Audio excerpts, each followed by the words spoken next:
Bonjour, bonjour, bonjour. Aujourd'hui une vidéo sur le vide que l'on peut ressentir parfois à l'intérieur de soi. Cette espèce de vide existentiel. On n'est pas sur de la dépression, on n'en est pas loin, mais on n'y est pas.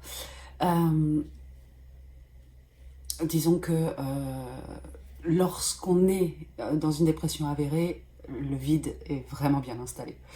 Mais il y a des moments où on n'est pas en dépression forcément, mais on se sent un peu vide. On ne sait pas, il manque quelque chose, ou il y a un trop-plein de quelque chose qui n'est pas soi peut-être, c'est peut-être ça la question. Et donc c'est une question qui m'a été posée, hein. La question exactement ça a été comment supprimer le vide en soi. Alors supprimer du vide, ça m'a fait rire cette question, parce que je me suis dit supprimer du vide ça va être compliqué. Pour supprimer du vide il faudrait le remplir. Mais le remplir de quoi? Le remplir de soi, dans l'absolu, c'est encore ce qu'il y a de meilleur. Toujours est-il que la vraie question, c'est quoi ce vide? C'est quoi ce vide à l'intérieur de soi? Et comment est-ce que ce vide est arrivé là? Et je crois que c'est ça qui est le plus intéressant. Et c'est ça que j'aimerais aller regarder avec vous aujourd'hui. Ce vide à l'intérieur de soi, c'est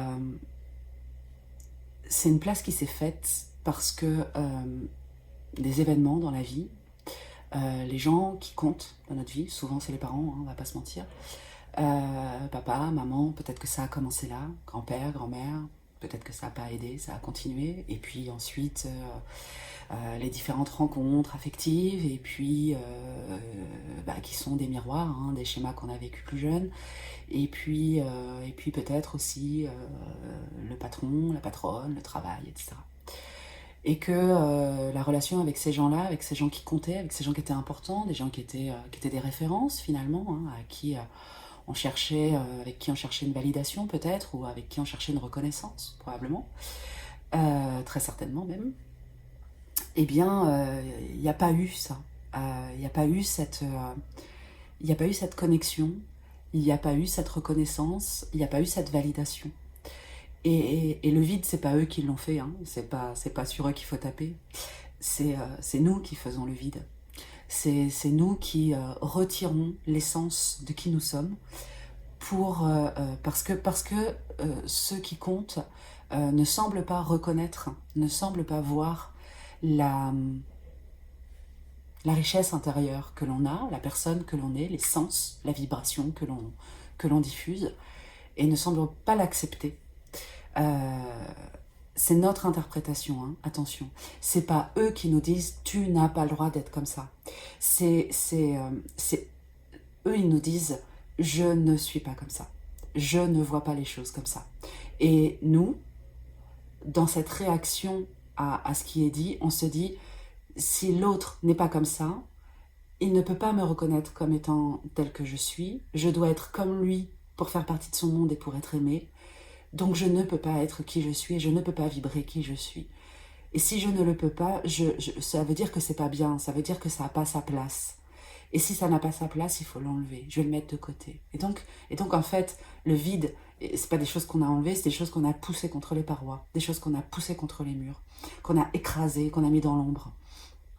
Et du coup, on a fait place nette. On a fait place nette pour essayer de remplir avec des choses et des comportements et des attitudes et des pensées et des conditionnements de façon à coller au schéma de l'autre.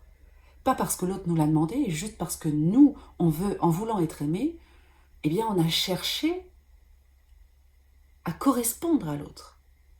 Et soi-même, on a poussé contre les parois qui on était pour essayer de ressembler à qui on n'est pas. Mais que l'autre est. On devient des vrais caméléons, hein. Ceux qui ressentent ce vide à l'intérieur ont vraiment cette tendance à être des caméléons et à s'adapter, se suradapter même à la personne à qui ils parlent. Même la personne la plus insignifiante, la plus anodine finalement, il y a cette adaptation puisque ce vide permet ça. C'est pas inintéressant, hein, mais au bout d'un moment, en fait, ça devient très très difficile à vivre parce que où suis-je quelque part? Où suis-je? Qui suis-je déjà pour commencer, mais surtout où suis-je? Et finalement, lorsque je me retrouve seule, eh bien j'ai oublié tout ce que j'ai collé contre les parois, je les vois plus, je les ressens plus, je ne sais plus. Et Et donc, je me retrouve comme ça, là, à attendre que quelque chose, quelqu'un, puisse me permettre de remplir ce vide, finalement.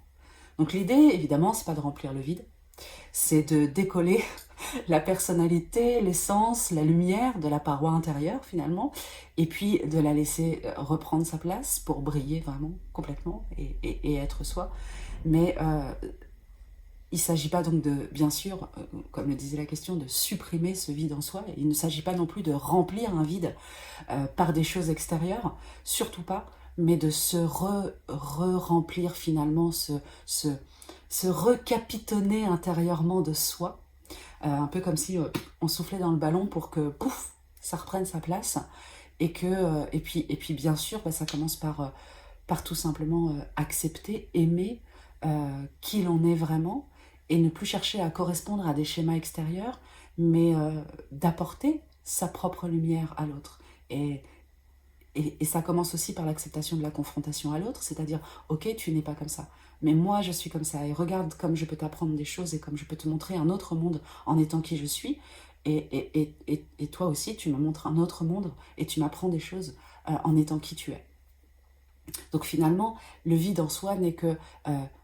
c'est un effaçage que j'ai fait moi face à l'autre.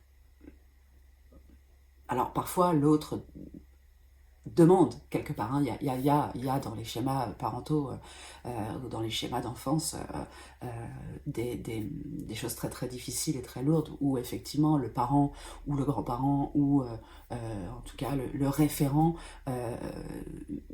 façonne tellement l'enfant, tu ne dois pas être comme ça, tu ne dois pas faire ça, tu n'as pas le droit d'être ceci, tu n'as pas le droit d'être cela.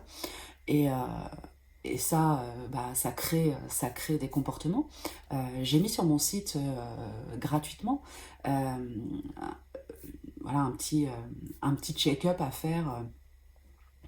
Un petit check-up à faire et puis quelques petites clés pour mieux comprendre et avancer sur ce check-up, sur les 5 injonctions, les 5 injonctions qu'on rencontre le plus, soit parfait, soit fort, etc., etc. Donc vous pouvez le retrouver dans la partie, sur mon site, dans la partie gratuit. Voilà, vous avez la possibilité de déjà faire un petit point sur toutes les injonctions que vous avez eues en étant enfant et qui ont façonné finalement l'être que vous êtes aujourd'hui et qui participent à ce vide intérieur. Ça participe. Lorsqu'on a une injonction soit parfait, et ben ce désir de perfection ne permet pas à toutes mes petites imperfections sympathiques, rigolotes et mignonnes d'exister. Et donc forcément, je les ai poussées, elles aussi, contre la paroi. Et ces petites imperfections faisaient aussi ma perfection. Donc quelque part, j'essaye de coller à quelque chose qui n'est pas moi, et je ne suis pas moi, et je me sens vide de moi, en fait. Ce vide intérieur, il est là, je suis vide de moi. Voilà, donc je vous invite à aller faire ce petit check-up sur le site pour voir où est-ce que vous en êtes. Et puis bien sûr, si vous voulez aller plus loin, n'hésitez pas à prendre rendez-vous sur www.passeurenergétique.fr. Je me ferai un bonheur et un plaisir de vous accompagner vers votre libération. Prenez soin de vous, je vous dis à bientôt. Bye bye.